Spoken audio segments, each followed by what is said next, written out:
This company secretly rules the world.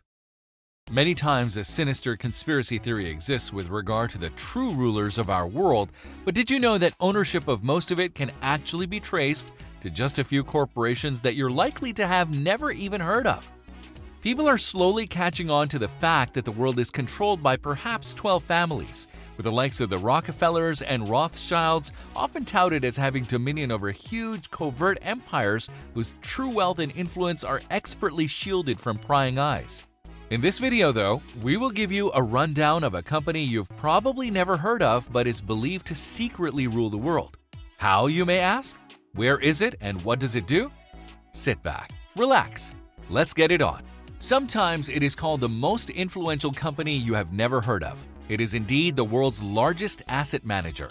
The company of our interest is called BlackRock, Inc. The New York-based money managers was founded in 1988 by Larry Fink, Robert S. Capito, Susan Wagner, Barbara Novick, Ben Golub, Hugh Frater, Ralph Schlosstein, and Keith Anderson to provide institutional clients with asset management services from a risk management perspective. BlackRock, the world's largest investment manager, has become an increasingly influential Wall Street player in Washington, D.C. The firm has hired notable policymakers over the years, and at least 3 leaders with the New York-based asset manager on their resumes now hold prominent roles in President Joe Biden's cabinet. By January of 2020, assets under its management whizzed past $7 trillion, and as of today, the amount can be around $7.8 trillion. This makes BlackRock the world's largest investment management firm. It also runs more than 800 exchange-traded funds, or what you'd call ETFs. Those almost $8 trillion or thereabout could be more than Germany and UK's GDP combined.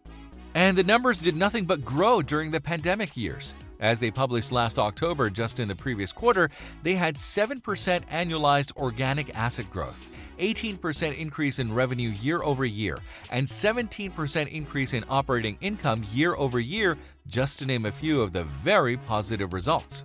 And not only this, but they also claim to be, besides one of the most powerful forces in the financial markets, a key driver to change towards a new, more sustainable world. Over the past several years, it has drawn attention for its focus on sustainable and environmentally responsible investing. Larry Fink is the chairman and CEO of BlackRock, Inc. Fink's strong leadership since BlackRock's inception has been acknowledged many times. He was named one of the world's greatest leaders by Fortune in 2018 and regularly appears on Barron's list of best CEOs. Institutional Investor named Fink Institutional Investor of the Year in 2020. He's widely regarded as one of today's most prominent financial figures. His origins are far more modest. His dad had a shoe store while his mom taught English.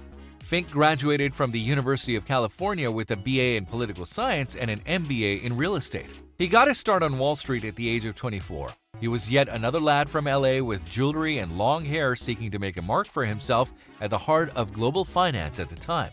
With a pay scale of $20,000, he joined First Boston. Managers immediately recognized his hard work and groomed him to become CEO. Fink would work long shifts on a Monroe calculator, the only equipment available on the trading floor at the time. He was appointed head of generating and creating mortgage-backed securities 3 years after joining First Boston. Fink was boosting First Boston's revenue by $1 million. On Wall Street, he was revered as a god. He was involved in some of the most significant transactions, including a $4.6 billion securitization of GMC auto loans.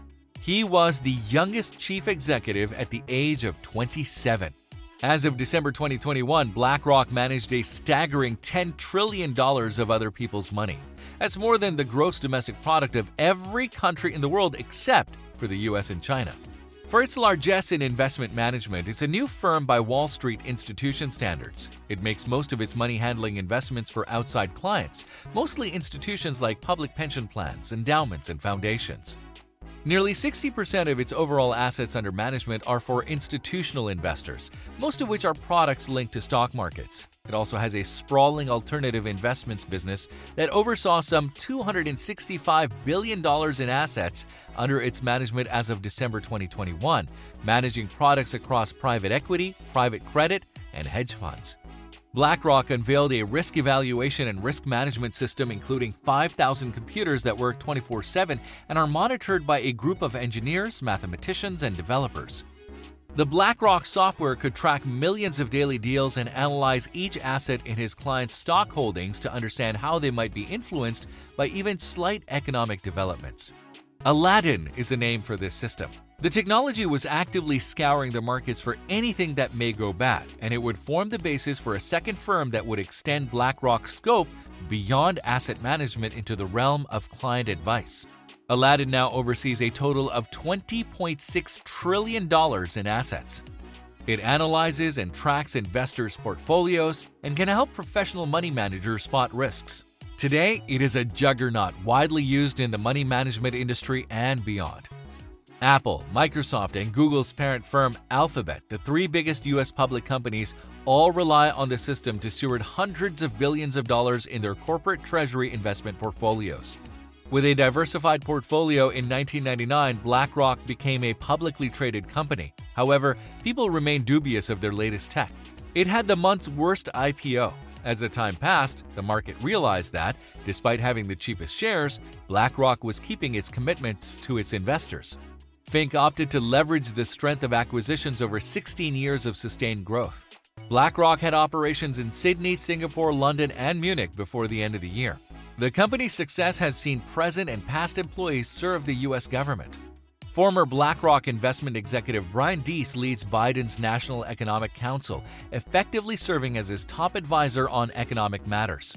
Biden also tapped Adewale Wale Adeyemo, a former chief of staff to BlackRock chief executive and longtime Democrat Larry Fink, to serve as top official at the Treasury Department. Meanwhile, Michael Pyle, BlackRock's former global chief investment strategist who had worked in the Obama administration before joining the firm, serves as a chief economic advisor to Vice President Kamala Harris. By the time Deese and Adeyemo got to BlackRock, they already had experience working in government. Deese was previously a senior advisor to President Barack Obama and served as a deputy director of the National Economic Council, which he is now set to lead under Biden. Adeyemo, who was appointed as Deputy Treasury Secretary in the Biden administration, had previously worked as Obama's senior international economics advisor. While at BlackRock, one of his roles was Fink's interim chief of staff.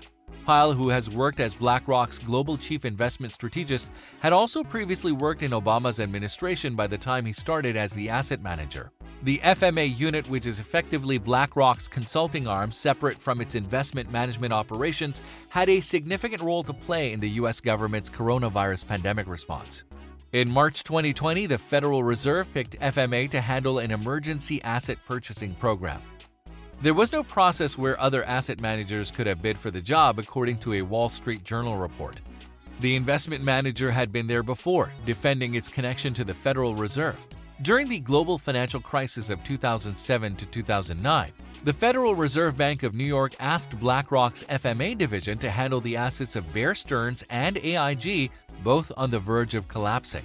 They have access to information about when the Federal Reserve will try to sell securities and what price they will accept, and they have intricated financial relations with people across the globe, Republican Senator Chuck Grassley told the New York Times at the time. The potential for a conflict of interest is great, and it is just very difficult to police. BlackRock has emphasized that the division handling Fed mandates, the FMA, is distinct from its core money management business to prevent conflicts.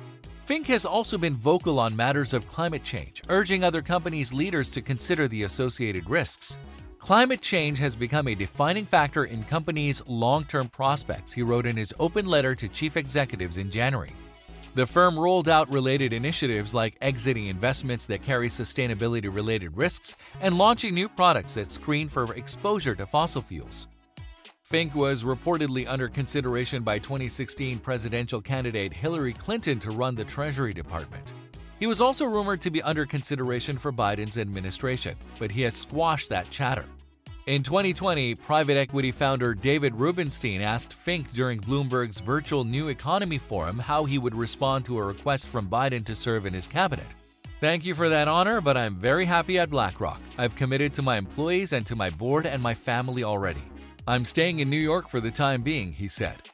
Well, you can think of BlackRock as a firm that has gobbled up lots of competitors in its path over the years. The firm has purchased legacy businesses and fintech startups, looking to keep an edge as traditional money management isn't as profitable or unique as it once was.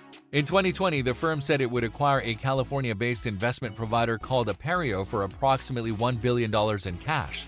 In 2019, BlackRock acquired eFront, a French startup that runs alternative investments management software, for $1.3 billion.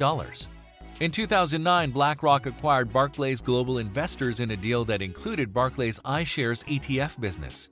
3 years before that, the firm acquired Merrill Lynch Investment Management. But unlike Goldman Sachs, a household brand name synonymous with executives leaving finance to go shape public policy, BlackRock isn't as well known to people outside the investment industry.